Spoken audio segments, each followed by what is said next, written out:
కనీసం 24 years అయిపోయింది. అప్పుడు నేను అమ్ముతున్నాను.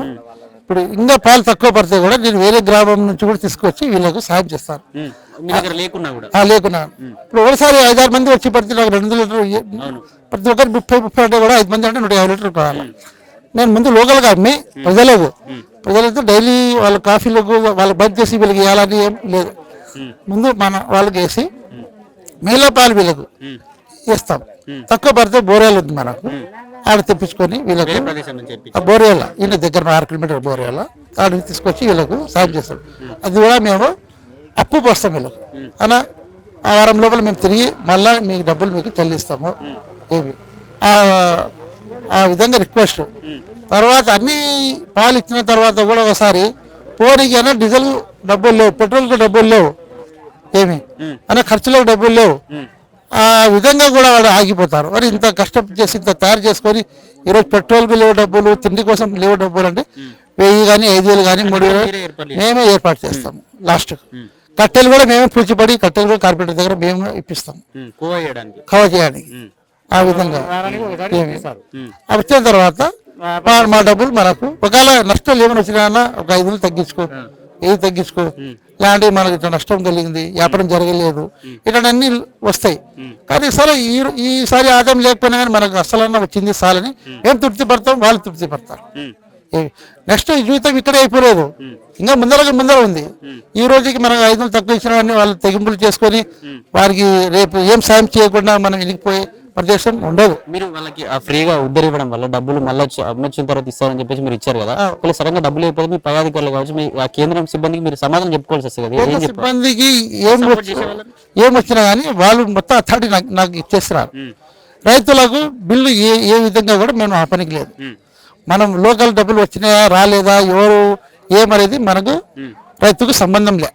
రైతుకు ఈరోజు మేము కార్డులో నెలకు 2 times వాళ్ళకి పేమెంట్ ఇస్తాం. మేము ఆ పేమెంట్ ఎంతమంది వాళ్ళు కంపల్సరీగా మనం ఇవ్వాల్సింది. మనం ఫలానా చోట పోసినాము, నష్టాలు వచ్చినాయి, వాళ్ళు మాకు డబ్బులు తక్కువ ఇచ్చినారు అనేది రైతుకు వాళ్ళకు మేము ఏం చోటు సంబంధం పెట్టలేదు. అంటే వీళ్ళు డైలీ కస్టమర్స్ కాబట్టి ఖచ్చితంగా వాళ్ళకు ఫ్రీ అయినా సరే పోయాలి, తర్వాత డబ్బులు తీసుకోండి చెప్తాను ఇస్తారు ప్రతి సహాయానికి. తర్వాత వీళ్ళకి నేను ప్రత్యేక ఒక ప్యాకేజ్ ఇచ్చినాను. అరే బాబు మీరు మందు తాగడము అప్పుడప్పుడు మందు తాగుతారు, వీళ్ళు మందు తాగడం మానుకోండి. ముందు వ్యాపారము, తర్వాత నీ కుటుంబం సమస్య, నెక్స్ట్ నమాజ్ పోవాలా. ఏ మతంలోనే కానీ ఆ మతంలో వాళ్ళు పాటించాలి. నా దగ్గర హిందూ వాళ్ళు కూడా ఉన్నారు, వాళ్ళు కూడా మందుకు తాగుతారు. రైతులు వాళ్ళు కూడా ఖండిస్తారు, నాయన తాగకండి, దాని నుంచి కుటుంబాలు కోల్పోతున్నాయి, అభివృద్ధి లేదు, ఇట్లాంటివన్నీ వద్దు, కడుపుకు తినండి. ఏమి తర్వాత బంధాలు తెగిపోతున్నాయి ఈ మందు తాగడం నుంచి. కొన్ని బంధాలు భయపడి ఎవరు వారి దగ్గర పోతే వాడు తాగిపోతుడ్రా అని అట్లాంటి బంధాలు తెగిపోతున్నాయి. మీరు ఇచ్చేటువంటి పాల వల్ల, పాలకు తినడం వల్ల కావచ్చు, బ్రెడ్ వల్ల కావచ్చు, పిల్లలు పుట్టకుండా, హిందువులకు పిల్లలు పుట్టకుండా ఇటువంటి కుట్రలు జరుగుతూ ఉన్నాయి. అసలు బ్రెడ్ కూడా ఎక్స్పైరీ డేట్ అయిపోయిన వాటిని అమ్ముతా ఉన్నారు. ఇక్కడ హిందువులే టార్గెట్ గా పనిచేస్తా ఉన్నారు అని చెప్పేసి రకరకాల మాటలు కూడా మీకు వినిపిస్తా ఉన్నాయి. అటువంటి వాళ్ళకి ఏం చెప్పాలనుకుంటున్నారు? ఏం లేదు సార్, ఇవన్నీ వాళ్ళు కావాలని చేస్తున్నారు. ఇంకోటి చాలా వరకు సాయిబులు చిల్లర వ్యాపారం చేసే వ్యక్తులు చాలా మంది ఉన్నారు. ఎందుకంటే పెద్ద షాపులు పెట్టుకొని ఏసీ రూమ్లు పెట్టుకొని మనం బతకాలంటే మా సాయిబులతో ఆర్థికంగా మనం చాలా ఇరకబడ్డాం. సాయిబులు ఏమి వచ్చే ఇన్కంలోనే మన కుటుంబాన్ని పోషించి మళ్ళీ ఒక రూమ్ తీసుకొని రూమ్కి అద్దె, కరెంటు బిల్లు, దాని మెయింటెనెన్స్ ఇవన్నీ చేయాలంటే సాయిబుల దగ్గర ఆర్థికంగా చాలా ఇరకబడ్డాం. ఏమి అందుకే ఈ రోజు కూడా మనం ప్రయత్నం చేస్తున్నాము. మనం కూడా ఆర్థిక నుంచి బయటికి కోల్పోవాలా, మనం బాగుండాలా, పిల్లలు బాగా చదివించుకోవాలా. ఈరోజు మీరు చూడండి, మన రాజశేఖర్ గారు 4% రిజర్వేషన్ ఇచ్చిన తర్వాత ఈరోజు సాయిబులు, డాక్టర్లు, ఇంజనీర్లు చాలా వరకు మూమెంట్ అయినారు. ఇంతకుముందు ఎవరు లేరు. కానీ అది కూడా మనం డెవలప్మెంట్ చూసి ఏమి అదర్స్ మరి సాయిబులు డెవలప్మెంట్ అవుతున్నారు చిన్నగా. మళ్ళీ వీళ్ళకు కింద నుంచి ఏదో ఒకటి చేసి కిందికి దింపాలా ఆ ఉద్దేశంతో వీళ్ళు మనకు బెదిరిస్తూ మనం ఎక్కడ రాకుండా మనకు అడ్డంగా పడుతున్నారు. కానీ అట్లా చేయకూడదు. ఏమి చేసిన దాన్ని గవర్నమెంట్ ఖండించాలా. మీడియా వాళ్ళు కూడా మీరు వాళ్ళకు అనా ఎవరన్నా కానీ ఇది భారత రాజ్యాంగంలో ఏం రాస్తున్నారు, స్వాతంత్రం రాకముందు ఎవరున్నారో వాళ్ళందరికీ ఈ దేశంలో జీవించే హక్కు ఉంది. ఏమి వాళ్ళ మీద ఇటువంటి దురాచరణలు కానీ దురాలోచనలు కానీ ఇటువంటివన్నీ చేయకూడదు ప్రచారానికి.